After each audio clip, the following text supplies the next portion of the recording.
Hi folks, welcome to the Prepared Homestead. This is Travis. Thank you all for stopping by to watch. A lot of stuff happening in the news. Some of it's not necessarily in the news a whole lot. It's just a lot of internet chatter because of things happening. It's just every day now. Lots of it. Biggest thing that I saw in the news, at least for me personally, I don't know how you feel about this, but I think it's a pretty big deal, is yesterday Norwegian government came out and said the Northern Fleet is on the move. And that's referring to the Russian Northern Fleet. And while that may not sound like too big of a deal for those of you that, aren't really aware of what that means, I'd say it's a pretty big deal. The Russian Northern Fleet hasn't moved in 30 years. And it's unlikely that this is being moved just because of the war in Ukraine, because it's not anywhere near Ukraine. It would just seem silly to move that whole Northern Fleet just to go fight in Ukraine when there's plenty of naval ships in that area, in the Baltic Sea area, to handle that. So this is a pretty big deal. The Russian Northern Fleet, it has a lot of historical value. It's pretty much their flagship fleet. And in fact, I was reading, it's its own military entity. Back in 2001, Vladimir Putin issued an executive order making the Northern Fleet its own separate military entity. It's a big deal. And so for the Northern Fleet to be on the move, I think that there's a pretty good chance that there's a lot of people planning and expecting this conflict in Ukraine to expand in the coming days and weeks. We're still waiting on February 24th, of course, which is where Russia has claimed that they have a big proclamation and that they're going to be doing something. We don't know what that will be, but I suspect, based on what we're hearing, it may be pretty serious.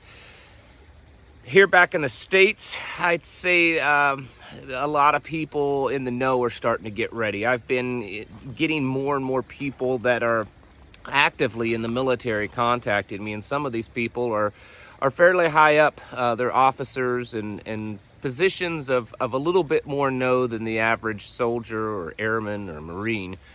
And they're telling me pretty much what we've already been hearing, that the armed forces is kind of quietly preparing for this. They are ramping up and getting ready. And all the contacts that are in the military that I've received all said pretty much the same thing, that people need to get ready, that there is a real possibility that this war will find its ways to our shore. And so, I had one of them in his email said, please tell people to get ready, that the things that could very likely happen are going to be, as bad as your worst nightmare here in America. So there's that. Yesterday, over Poland, there were 3 Russian military aircraft that were encountered over Polish airspace. Now, there's not been any kind of Article 5 from NATO because of that, but just encountering them over Polish airspace, I think we're seeing an uptick. Now, was it really Russian jets? Could it have been the Ukrainians painting Russian symbols on their jets and flying it over Poland? Who knows? The fact is that we're seeing a pretty steady pace of things up, ticking upwards when it comes to the global war front. And then there's all this stuff domestically happening. I mean, we've got this Ohio train, we've got other train derailments.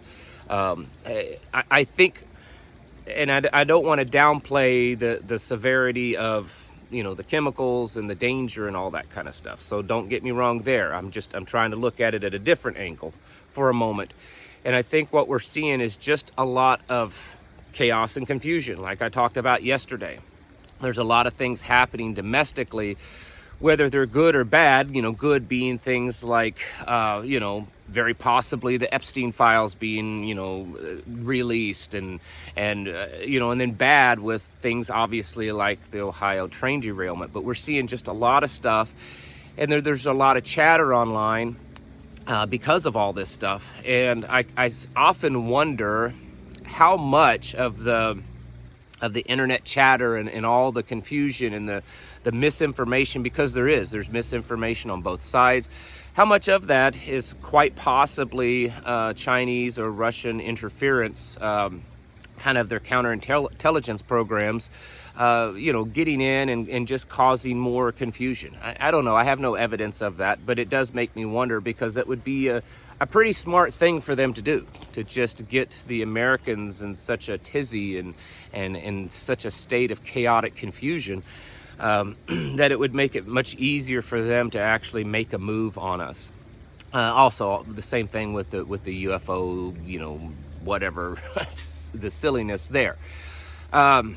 I do want to add something, and this is just a side note. We'll see if this actually comes about. Yesterday, the White House, Kirby at the White House, General Kirby or whatever, did this press conference at the White House talking about that. And if you go back and you listen to that, it makes it sound, he's making it sound like Biden is the first guy in the White House, the first U.S. government official that's actually trying to help the American people by exposing these UFOs that's been in our airspace for so long, that they're doing regular press briefings and security briefings within the White House on what is really going on with all these unidentified flying objects. It made me wonder, is that going to be his campaign thing? Is that going to be what he's going to try to get reelected on, that he's the first American president to expose the aliens among us? Anyways, just, we'll see, I guess.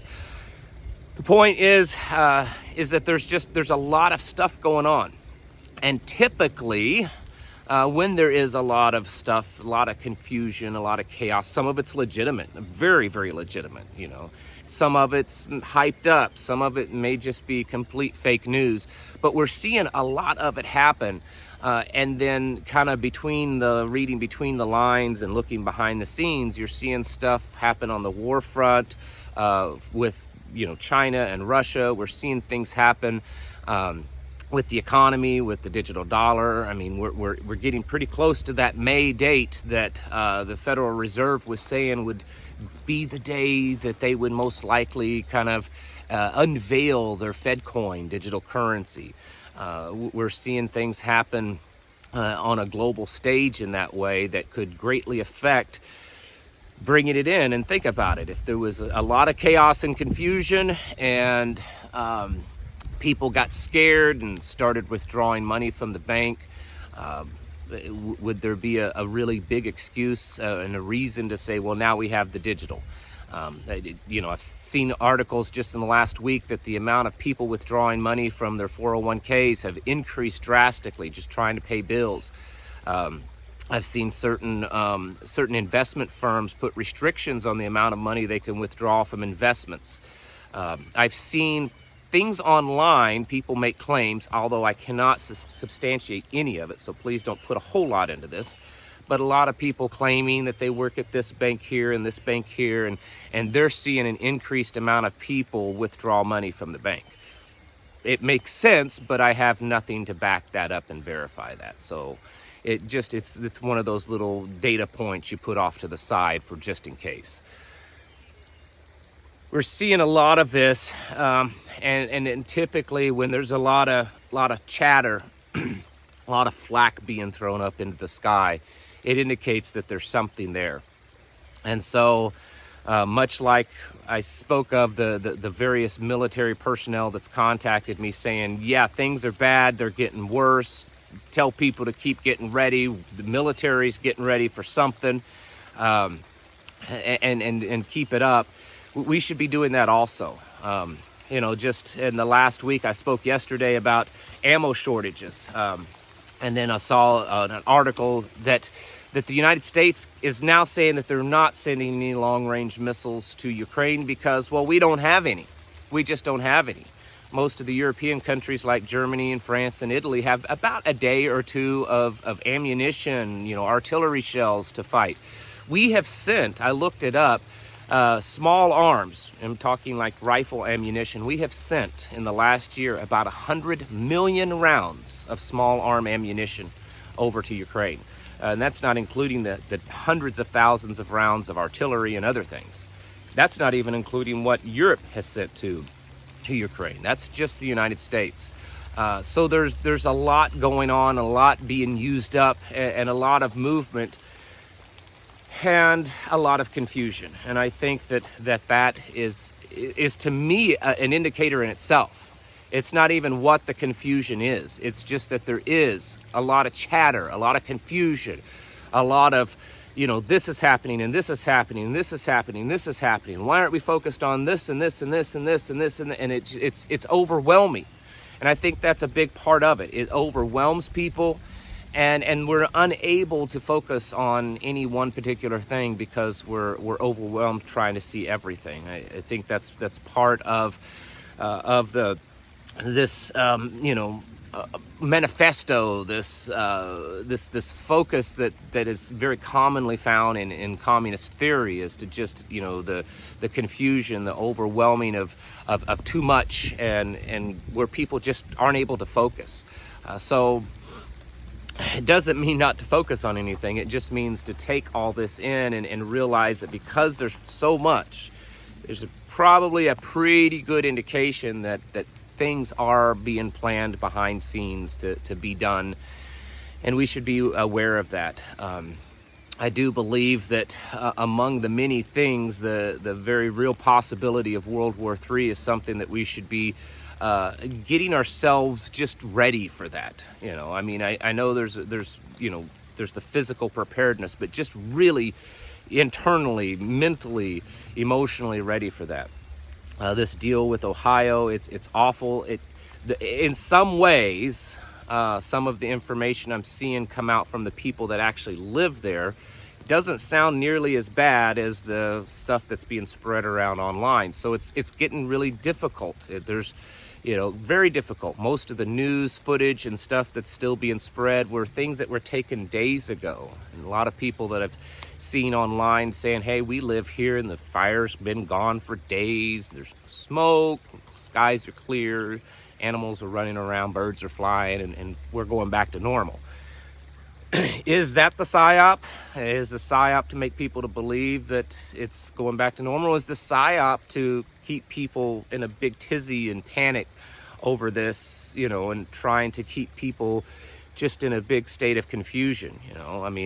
If this, let's say the Chinese could keep the American people in such a state of confusion where they don't trust their government, they don't trust the news media, which has been a thing for a while anyways, then if they tried to actually do some type of attack here on our soil, how many people would really pay attention to it and respond? Oh, it's just another silly UFO balloon, Oh, it's just, they're trying to distract us from this and that. I don't know. Trying to look at it from different angles, because there is a whole lot going on, and some of it just seems to be obvious distractions. Bottom line is, again, we have to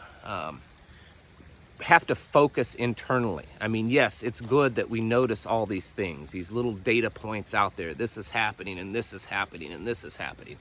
And that kind of adds to the greater picture of what's going on. But at the end of the day, we have to focus on ourselves and our families, our communities, and getting those things ready, because that's in the end what we're going to have to be depending on, and what our focus is, and that's our world. Especially as things start to collapse around us. It's not what's going off in some far off state or some far off country. It's what's going on right around us. And so continue those preparations of getting your family ready, of getting the things you need stocked up, of kind of moving into that phase of, we're getting into a state of readiness, because there's a good likely chance that over the coming days and weeks that there could be something pretty serious that happens and rocks our world. Folks, right now is the time to get your houses in order, to prepare mentally, physically, and spiritually. Thank you for watching, and I'll catch you in the next video.